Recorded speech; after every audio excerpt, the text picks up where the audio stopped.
Hey, what's going on, guys? Global 5 here, and we're doing another initial deck build video. These are videos that have replaced our set reviews, just kind of going over cards that I considered putting in decks for series I was intending to buy.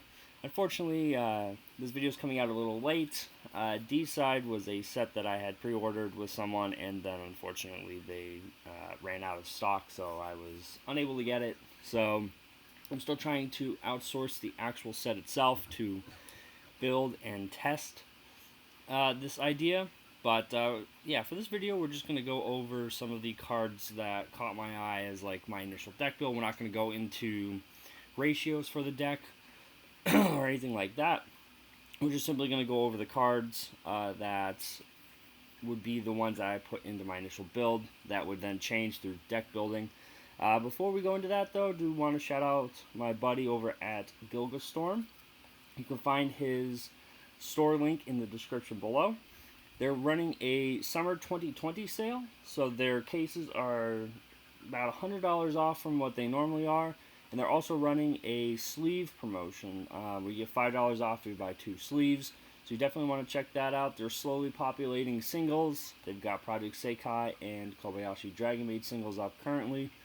You should expect Nijikasaki singles that comes out this Friday, since we are recording on May 22nd, and that comes out May 27th. So that's pretty exciting. So definitely check them out. You know, we always like singles in the market. It helps market competition and all of that. So definitely give that a shot. And without further ado, we're going to go right into these cards here. So the first one I'm considering playing is this Aruto. If you have 5 or more cards in hand, it's plus 1k power, so it's a 3k, probably first or second turn. And then it also has the clean cut effect for knocker up characters, so that means when the battle opponent becomes reversed, you could choose one of your other traded characters, rest it, and move it to an empty back row slot.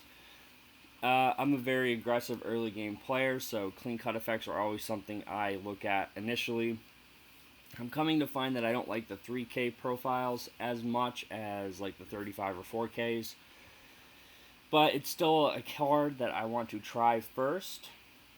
Particularly because a lot of these go to memory in this set. So it's something I'm going to at least try in the initial deck run. And then, you know, potentially cut if it doesn't work.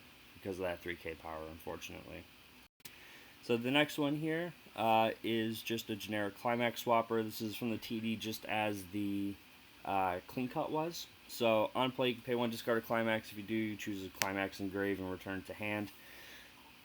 It's just a standard profile for consistency fixing. If you're not playing gates, which there are D-side decks that do play 8 gates, this is a card that you're probably going to want to play just to help with that consistency engine. The deck I'm building initially is not 8 gate, so here we have it included. Now moving into the booster set, this card here is Best Idol Ariya. If there are 5 or less cards in deck, this gains -1 level in hand, so you can play it at level 2. It's in the front row, gives plus 1500 power to all characters.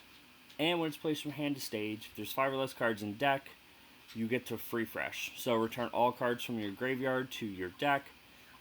Then you get to search for a character, add it to hand, and then shuffle. So we haven't seen a 5 or less card free fresh since Fate Heaven's Feel.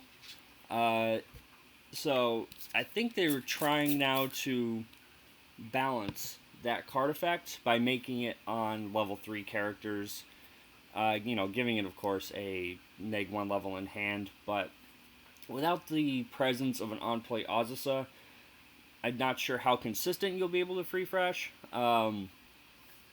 This is a card that I do see a high price on, so it's being played in decks.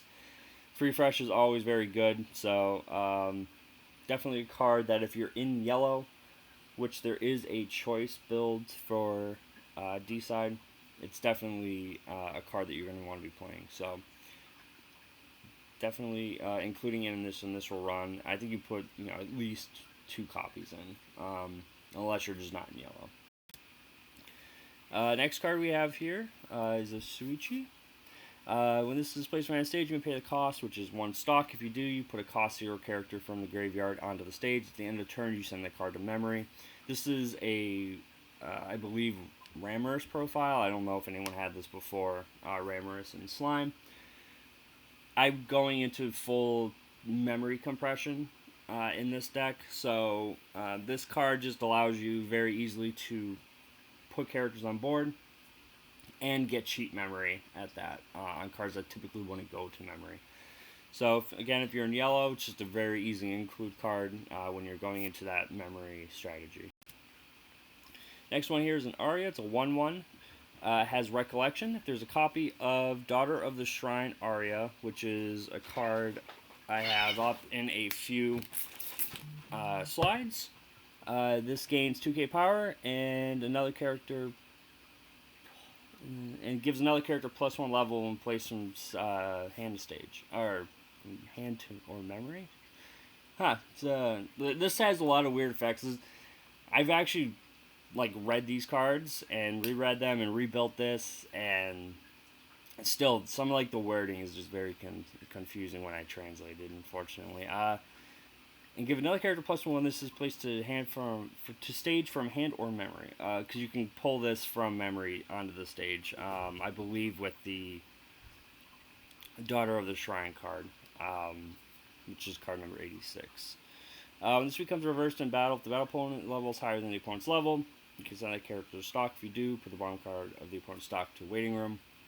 Standard stock bomb effect. It's just very good. Sorry about that. Yeah, this is just a very good profile, and then the ability to pull it out of memory for, I believe, no stock, if I'm remembering the change, quote unquote, correctly, is also just very good. Yeah, no, this is a standard profile, and like I said, the memory compression that we're trying to do in this deck just makes it worth playing even more. Next one I have here is a Overflowing Maternity Maria card. When this card is placed from hand to stage, if there's one or less character on the front row of the opponent's board, you can select a cost 0 character in that front row, and you send it to the waiting room. And then you can also discard a traded character when it's placed from hand to stage. If you do, draw 1 card.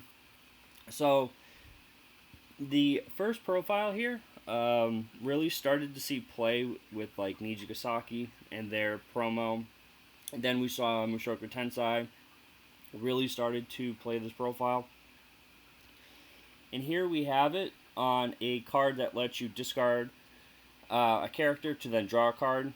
The discard actually has some relevance since you want to choose things in graveyard and put them in memory through certain effects. So just being able to get that into the graveyard and then bounce it right to memory through other card effects is just really good. And then it allows you to draw, so if you're trying to dig for a climax, you also have that option. So you probably play this at 2 copies, maybe 3, because you do want to see it sometimes when you're going second.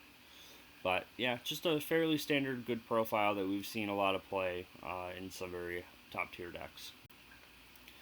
This is the Daughter of the Shrine Ariya card, which we mentioned before. When it's placed from hand to stage, if you have 2 or less memory, you choose one of the stock bomb cards and send it from waiting room to memory. So this is where discarding the 1/1 to draw a card then has value by getting the free memory. And then this card also has Recollection. So to rest, the cost is resting this card. At the start of the attack phase, there's a climax in the climax zone. You can pay the cost. If you do, choose a copy of the 1/1 stock bomb and swap it with this card. At the beginning of the encore step, you swap them back. So, play a climax. Your opponent's got a level 2/2 and they're at level 1, or they've got a 3/2 and they're at level 2. You rest the card at the beginning of the climax phase, snag the 1/1 from memory, put it in the slot, put this in memory, stock bomb the early play, and then your character, which becomes reversed, then swaps out at the end and you get this 104k back on the board. So you're not giving up any direct slots. So it's just a very interesting way that typically when you're playing bombs, you're conceding damage on the backswing, but this card allows you to mitigate it, so it's just very interesting. And, you know, with how I like to do a lot of memory stuff, seems like a perfect concession, you know, because, you know, bomb into something, get swung back, you know, from the standby player or whatever, and then they stick 3 or 4, and then you're kind of sad. But here you are being able to mitigate that, so that's pretty cool. The next one we have here is Riku. It's a 3 or more card and memory card. It gains continuous global 1k to knocker up characters. You can pay 2 and Restless to heal, or you can pay 2 Restless and bounce. This has a lot of utility. The global 1k is not as good as like a level assist or a 2k assist in front to level 3s, or, you know, 2k assist to every character in front. But being able to heal, if you can stock generate, which we can kind of do in this deck, or being able to bounce a problem card, I'm thinking Mushoku Tensei particularly, all stapled onto the same card, is just very good. So we have it included here as like a back row option. And there's another one as well in the set, but this really kind of blew my mind that the utility's all on the same card. So we're going to at least give it a shot when we build the deck, and we'll see how it actually plays out. So moving into green, we got a Jessica here, and she has, when another character attacks, gains 1k for the turn. So she'll be 25 if you attack with 2 other characters. And then she has an effect when this card is reversed during the opponent's turn. You may pay the cost of 1 stock. If you do, rest it at the beginning of the next Encore step, send this to memory. It's just a semi-common profile they're printing in any set that has some sort of memory interaction, where when your very low-powered character dies on the opponent turn, you pay a stock, and then you get another attacker, and then they ship off to memory. The profile in play has been fine. Some people will side these things so you can't get the memory, which is relevant in some decks. So just be aware that that's a thing, and then sometimes you just have to crash them, and you don't get the free memory, or, you know, the 1 stock memory. But fairly standard profile. Like I said, we're going towards a memory compression in this deck, so I picked most of the cards that were going to memory in order to get as much in there as possible. And the next card we have here is a 3k backup that has memory kick. Just a standard good profile. Potentially the early plays theoretically could get fairly large with the global 15. So we're just putting this in here as a way to deal with Quints and other effects that have end of attack or beginning of Encore step and all those sort of effects. So if you can play one of these and you have a high enough power threshold at level 2 with your early plays, it's a worthwhile card to look at least putting in your decks. So then, moving into red, we have a runner. So at the beginning of the opponent's attack phase, you can move this to an empty front row slot. And then this also has, pay 1, send this to memory. You can look up to the top 3 cards of your deck, choose a traded character from among them, show it to the opponent, and put the rest to waiting room. So, turn 1 you play this, you swing in, you run away, and then you can use the effect to dig and then build up memory. It's a 1k runner, so if your opponent tri-fields, it's probably dying. So sort of meta dependent there. However, you know, just being a memory card makes it worth playing in the strategy of memory compression. So we have it included here on the deck.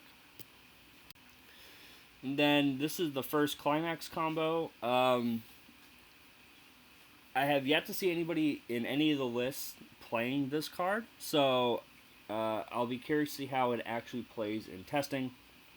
But what it is here is you have 2 or more knocker up characters. It gains 1k, so it's 5k base. Then you have a door, so it'll be 6k. And it has the effect when the door is placed in the climax zone, you can choose a character and either add it to hand or put it into stock. If you added the character to stock, this gains 2k power for the turn. So, theoretically, you'll be attacking around a 7k before any power pumps if you put them in the deck. So, you still can't get over 1/1s, but in that case, you're probably just going to add characters to hand. So, a nice little caveat to playing memory compression is it costs a lot of stock. So, being able to stock generate, in addition to memory compressing, hopefully can give you enough of both compressions to continuously do this, and then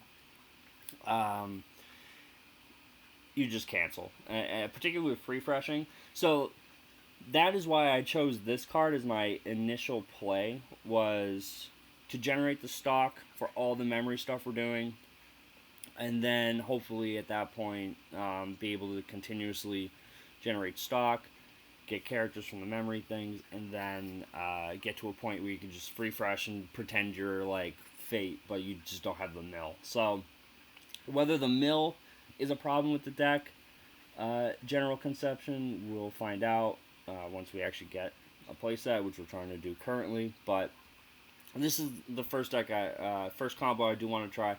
It being on a door was also just my bias towards playing doors as much as possible, so it'll be something worth seeing if it's better than the choice level 1, which I think is the preferred level 1, or the gate from the TD, which has its own little package. But that's why I'm at least playing this to start, and then we'll find out through testing whether this was the correct pick, or we're going to be swapping over to one of the other packages.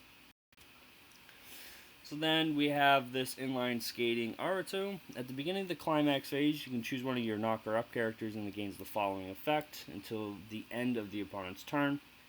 At the beginning of the opponent's attack phase, you may mill the top card of your deck. If it's a knocker up character, you may move this to an empty front row slot.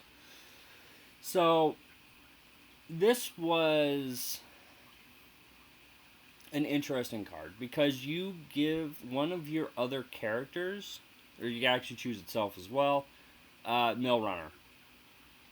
So if you put this in the back row and like you crash 2 lanes and you've got like a beater that's like big, you could then give it mill runner and then run it away and like kill something on like defense. So besides it being red for red fixing for your combo, I was like, this could potentially be an interesting card in the late game besides just being an additional runner early on. So yeah, it's a worthwhile card to at least give a shot in the deck, and then determine whether it does its role or there's something better to put in for it. We have another level 1. This profile is something that I tend to like to play as like a secondary plussing engine. So when this is placed on the stage, if we have another character, it gains 2k for the turn, so 65. And then during the turn that it's placed from hand to stage, when the battle point becomes reversed, you can pay 1 and rest a standing character. If you do, you search your deck for a knocker out character. So there's a world where you could stock generate with your combo, and if you have one of these, you'll turn that stock into a plus. So if there's like nothing in your graveyard you want, generate a stock, then this will hit in at 7/5, which is good enough to get over 1/1s. And then you use the stock and rest, whatever's in your back row, and then get to search your deck for something that you do want. So just as secondary, I play this in Assault Lily. Played it way back in Hino Logic. So it's just a nice little card that's on color with your combo, so you can get it out there very easily when you're, trying to level red initially. So worthwhile, just secondary level 1 card. And then we are moving into blue, where we have this card, which, yeah, this card is the busted card. This is like the $30 double art in the set. When it's placed from hand to stage, you may choose one character with, I believe it's all of the traits in the set, from your graveyard and place it under this as a marker. So, and then when your character on stage swaps with a character in memory, you can take that marker and put it into stock. So, part of the issue I said with a lot of the memory decks is you have to generate a lot of stock to pay for the effects. And here your brainstorm, because this is a salvage brainstorm, generates the stock for you just by doing the swap mechanic that this set has. So we saw one swap, which was the swap between the stock bomb and the 1-0. There is one more, possibly two more if I remember correctly from when I built this list, because I've edited, so I might have pulled one of them out, but there is at least one more swap, and then this one you play at like a decent level of copies in the deck. So we're going to move here into this card here, which is your Azusa. However, it's on death and level 1 or higher, but it has, if you have 5 or more cards in hand, it gets plus 2k power, so it's also a 3k, just like the clean cut. And then when it dies, you can discard a card. If you do, you can look it up to the top 4, choose a level 1 or higher card among them, and then put it to your hand, and put the rest to your graveyard. Standard profile, not as good as Azusa on play, but if you're trying to mill out for your free fresh, it does give you an option. So we have put it in here. Being a 3k as well is not incidentally bad. So just a fine profile. Spoiler, we're playing a 3-1 event in this deck as well. This can help you find that. So that is why we're playing, as much as I hate level 1 or higher Azusas, because we always whiff them. Just always whiff them. This card is another early play. If you have 4 or more, you can play from hand at level 2. All of the knocker up characters in front of it gain plus 2k power, and then it heals. We're playing it for the heal in the early play. So between the Global 1500 and this card, theoretically we can get pretty large. 4 or more is a very easy early play conditions, probably one of the easiest ones to accomplish. And it heals, so if it fills all of those things, and that's why we're playing. Just easy peasy slots in the deck because you're in blue. Alright, and this is the level 3 climax combo that I elected to go with at this stage. It has a built-in stock swap, so when it comes into play you can pay an additional stock over the 2 for the card. If you do, opponent takes all their stock, puts it to graveyard, then puts the same number of cards from the top of their deck into their stock. Even if you're not playing the combo, you're going to play this probably as a one-of, just because that being able to counter stock compression decks is just very good. Then we have a book climax. I wish this was on a gate, but here we are. It's on a book. So when the book is placed in the climax zone, this is in the front row, and you have another character. This gains the following 2 effects until the end of the opponent's turn. It gains hexproof, which means it can't be targeted by the opponent's effects. And when it becomes front attacked, you deal 1 damage to your opponent. So this combo is like the Meliodas from 7 Deadly Sins. The problem with the Meliodas is its hexproof came from a 2-1 support. So you had to have both of those on board in order to have the hexproof, whereas this card has the hexproof built into it. The Meliodas was when your opponent's character attacks it, so it also burned for side attacks, and it also burned for 2 in addition to 1. But having hexproof on the card, to me, I think mitigates this a little bit. A lot of people have said to me that the card's too small.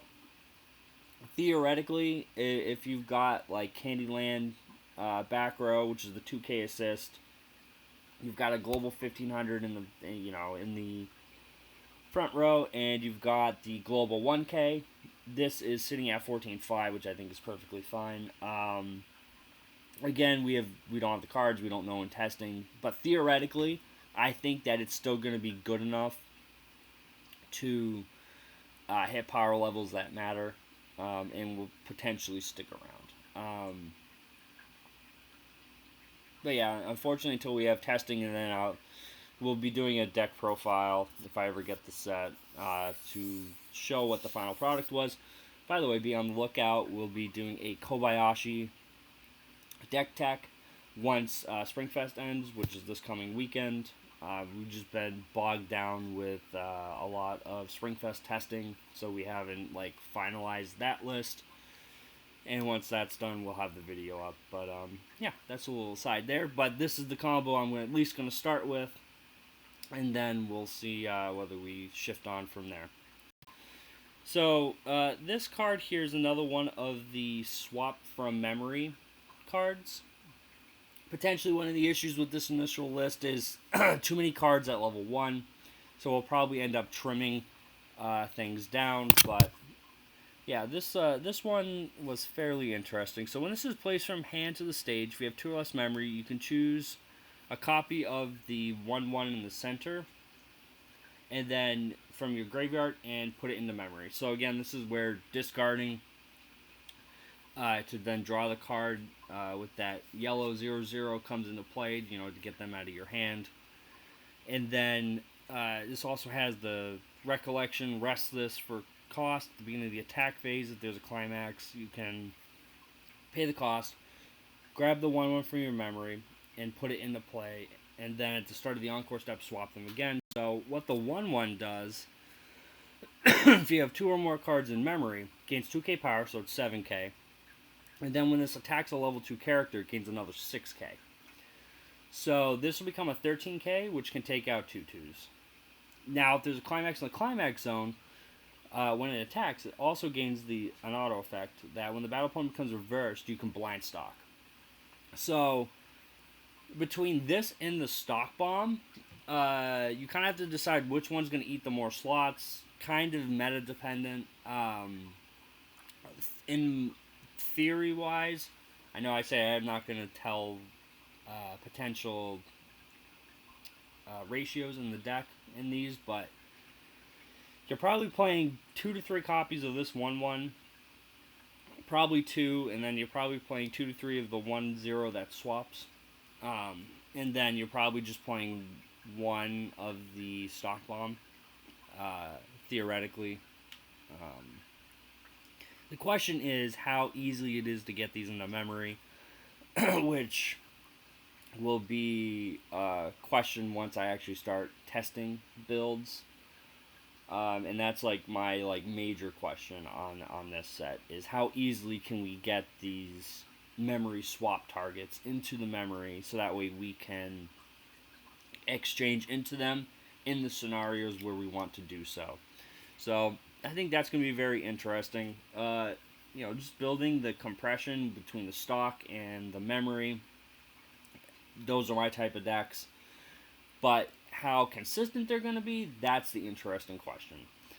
We do have one last card in the deck. It's this 3/1 event. It is a counterstep event. So you choose one of your characters that gains 3,500 power, and an effect that when the battle opponent becomes reversed, you get to deal 1 damage to the opponent. So your opponent fronts into your finisher, they take a damage. You can then use this card to then give what's hopefully, like I said, a 13 to 14/5 card on reverse burn 1, plus an additional 35. So you'll probably get, to a threshold that should hopefully kill most things. And you'll get an additional burn 1 on your opponent's turn. So you may just be able, if you can't finish them on your turn with attacks, they have to be conscious that they probably could die on their turn. So that's the premise of this deck. Whole bunch of stock compression, memory compression, and then going into a combo at the top end that could potentially kill the opponent on their turn. I love killing people on their turn. It's something that doesn't happen very often in Weiss Schwarz, but I think they're printing more stuff that does it now. But nothing worse than dying when it's your turn. That happened to me actually a lot this weekend, but we'll go into that on a different video. And hopefully you all enjoyed this. Definitely check out Gilgastorm's store. Link below in the description, as he is running that sale for the summer of 2022. And yeah, we'll see y'all in the next video.